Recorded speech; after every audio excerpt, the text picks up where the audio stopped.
there. I hope everybody is having a great Saturday. Mine's going pretty good here. Just a few quick updates. The new job is going really well. I found out that I really enjoy it, actually.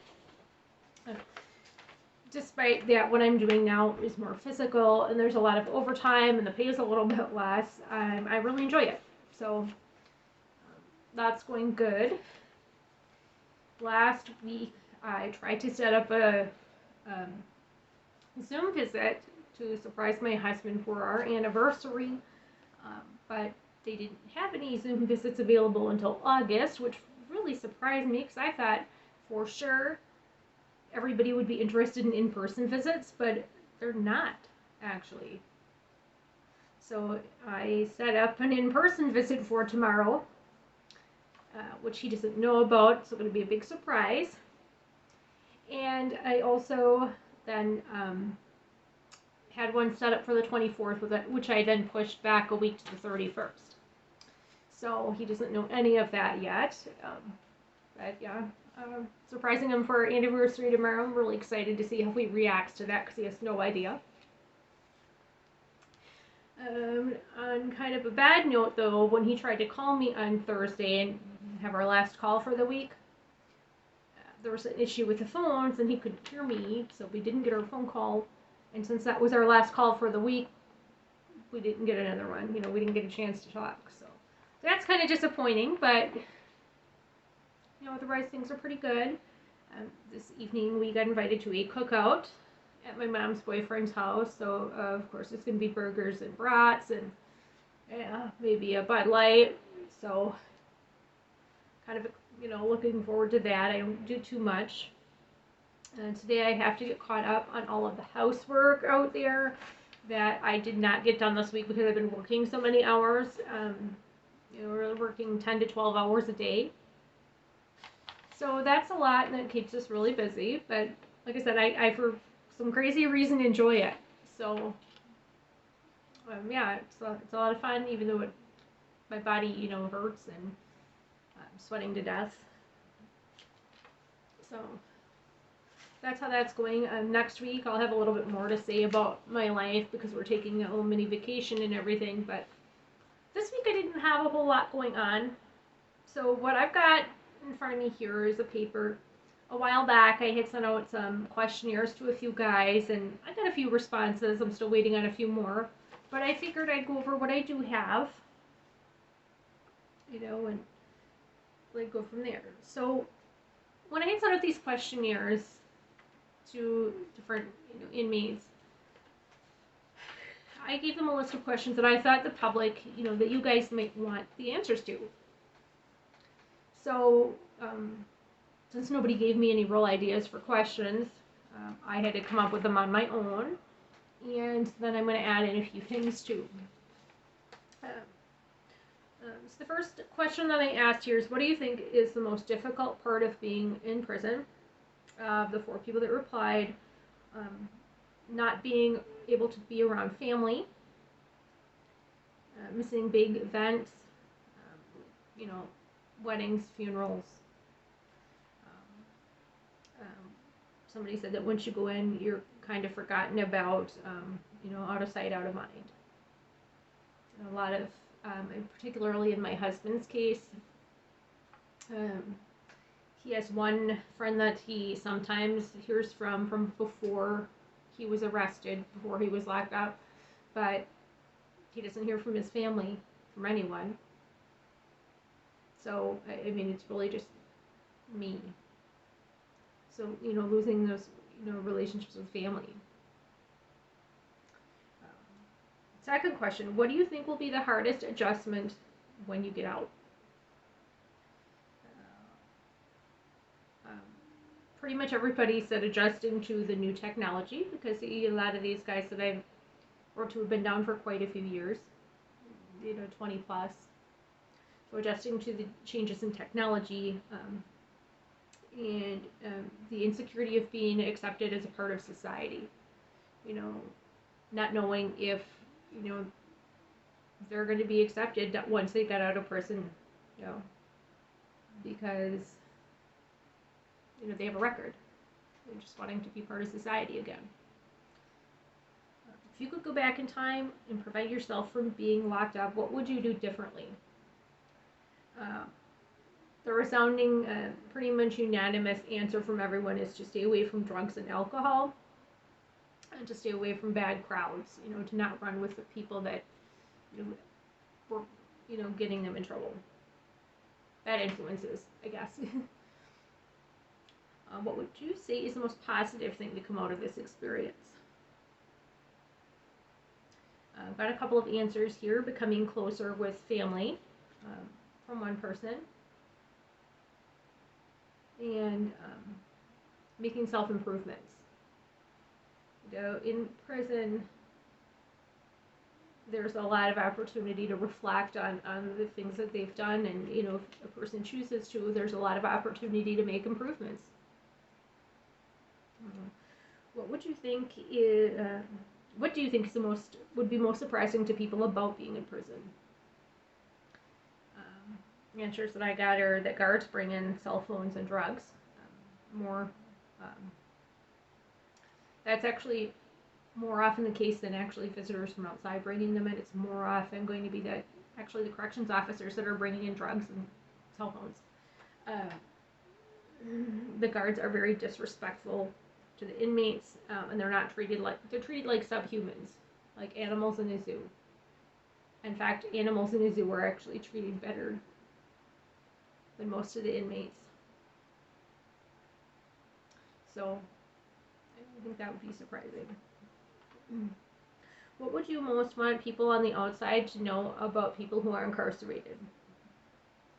Answers that I got are we're still human, that people in prison do understand how much that they've hurt the people around them, and that they would like more love. They want friends, they want support.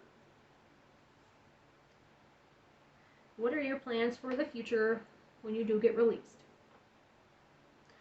To stay sober, stay away from drugs and alcohol, to spend as much time as possible with friends and family, to travel, see the world, to work, the things that the rest of us take for granted. Who is the most notorious criminal that you've been locked up with?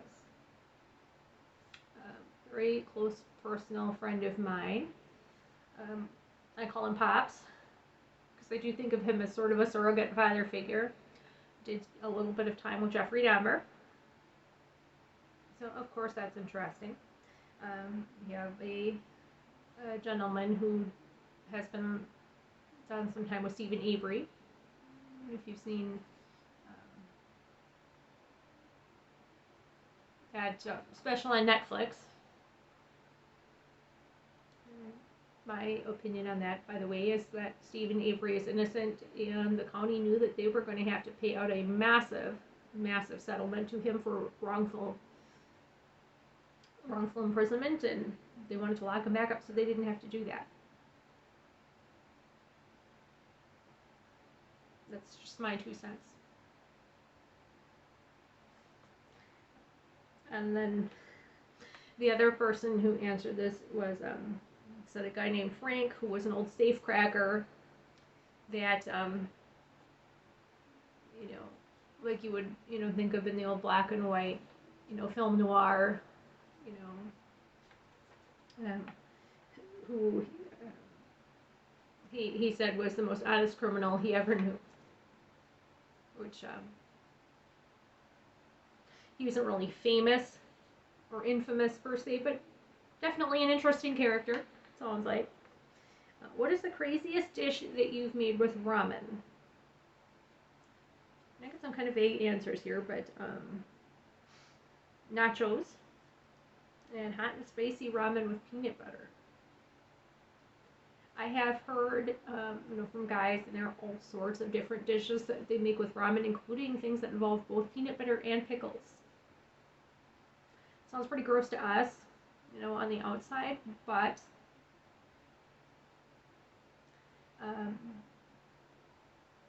you can only need so much plain ramen before you'll add just about anything to it to give it some different flavor. So, yeah.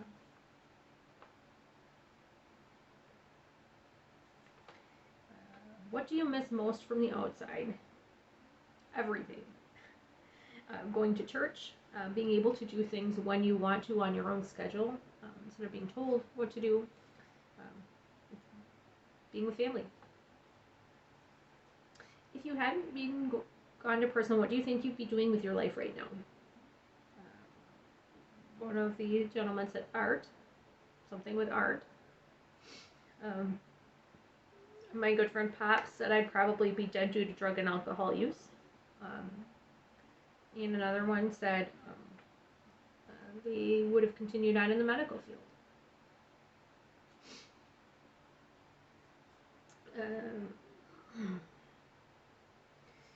Do you think the prison system works to rehabilitate?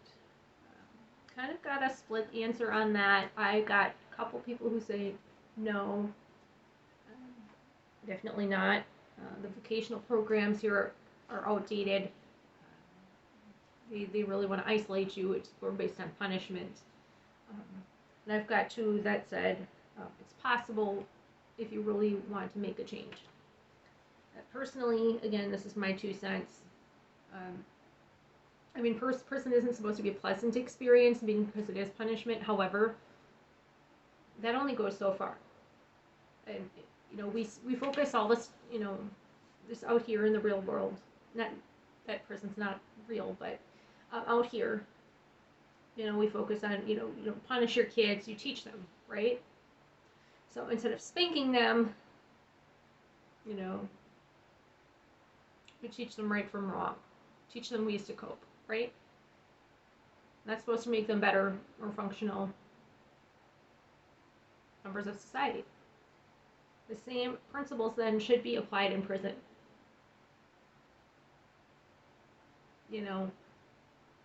Yes, it is a punishment, but at the same time, we should be teaching new skills, teaching to cope, mental health care, substance abuse treatment, vocational programs that are up to date and useful, so that the people who are released can be functional members of society. If you look at what other countries, in particular European countries, are doing, they are providing job training and rehabilitating as opposed to just punishing. If punishment worked, we would need less prisons instead of more. But obviously that doesn't work because the prisons are full. So something, really needs to change. What do you think has been the most helpful in getting through the time that you're doing? Education. People are, they're doing what vocational programs there are, reading, finishing their high school diploma, classes, family and music, and looking to God.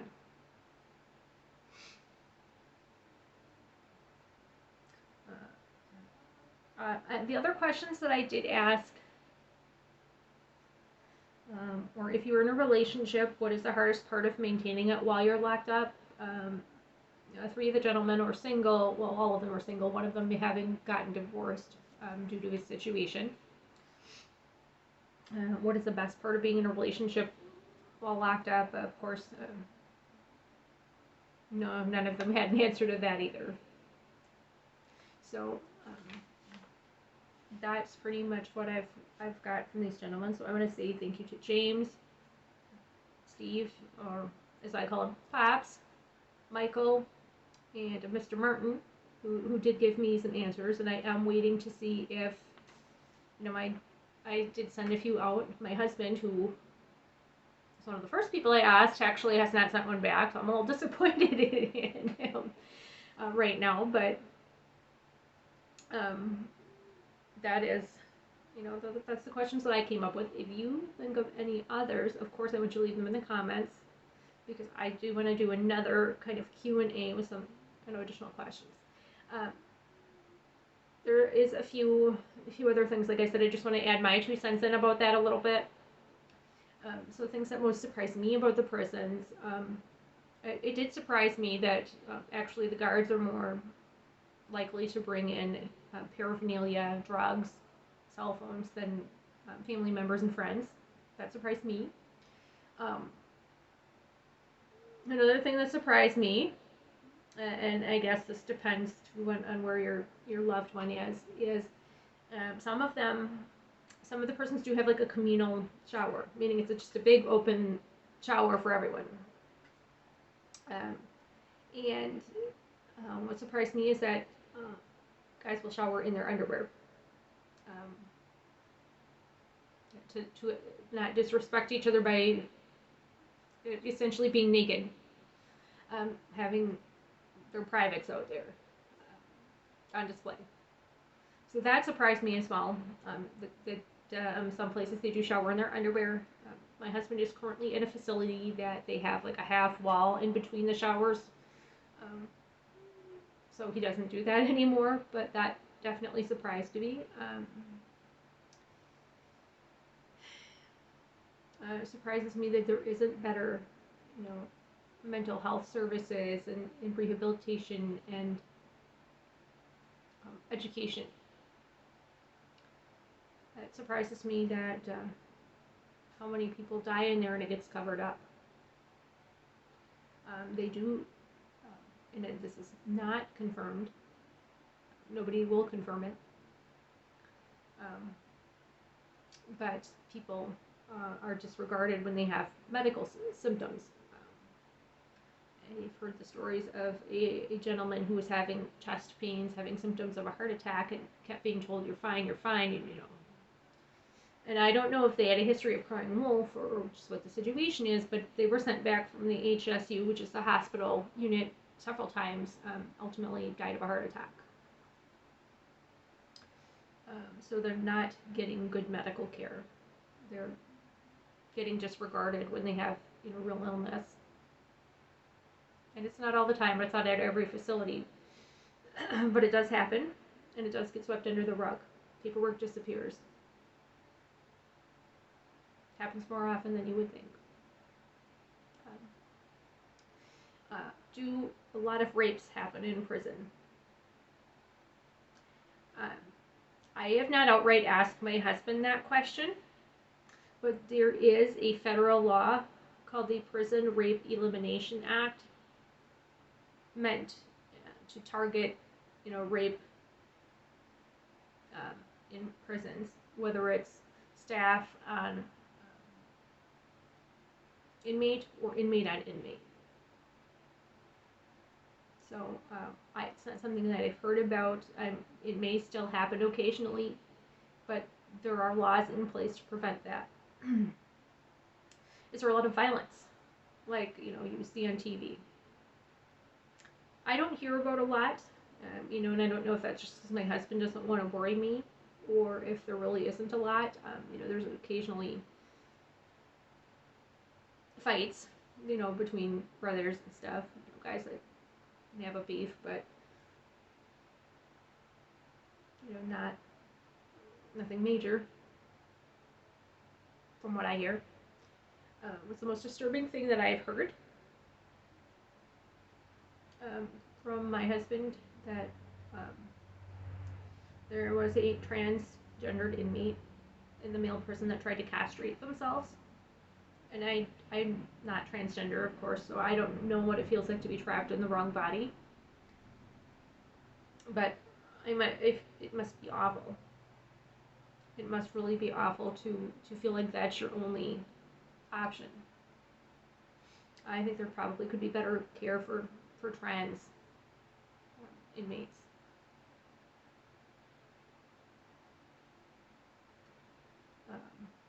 Heard about a couple of guys getting a fight, and one of them getting their face slammed into a bench. And I mean, you don't hear about them riots or fatal stabbings or things like that. So there really seems to be less violence than you would think going on there. I'll have to ask my husband sometime to tell me the truth, what really goes on back there, because I'm sure there's things that happen that he doesn't tell me about. What else can I think of here? Sorry, it's taking me a minute. The inmates do, if they do, like my husband did, get a job in prison, they do get paid. However, as you can imagine, it's, excuse me, pretty minimal. So he gets paid about $10 a week to work in the kitchen. If you're talking about a 40-hour work week, which I don't think it is, but if you're talking about a 40-hour work week, that's about 25 cents an hour. So, I mean, they do get paid, but it's pretty minimal. It really does, surprise me how much we have to pay for. Only being able to order from certain catalogs, only, having to pay for emails and having to pay for phone calls. If we, send money to their books, there's always a fee, for sending money. Not to mention they take 10% off the top for a release account. Although, at one point they were actually taking 60% of what I sent in to my husband because he had outstanding restitution. We've taken care of that now. So now they're only taking off the 10% if I send money in, but still, that's, a lot. So, they get you coming and going. So I do, and the health care that they do get in there, it's not free. I mean, they don't just go to a doctor and it's 100% zero payment. I mean, they do have to pay something. I believe my husband recently had a dentist appointment or something along those lines, and it cost him like $750, which I know you're saying it's a lot less than we pay out here, and that's true. But when you consider, somebody who is locked up, they have no family support, they have nobody to help them out, and they're counting on their 25-cent an hour job, that is a lot. If you look at it in that perspective. So,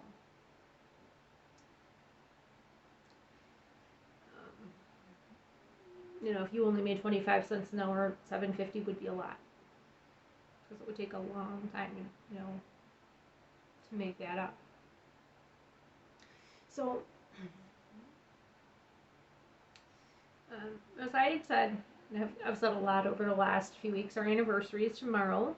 I'm really excited about it. I'm stoked that we're going to be able to see each other in person. I plan on kind of dressing up and wearing some of the jewelry he made me and all of that. So that's,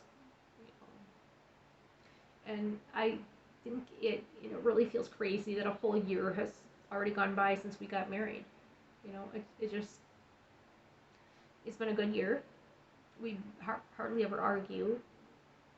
We've kind of had one big argument in the time that we've been married, and that was my own fault.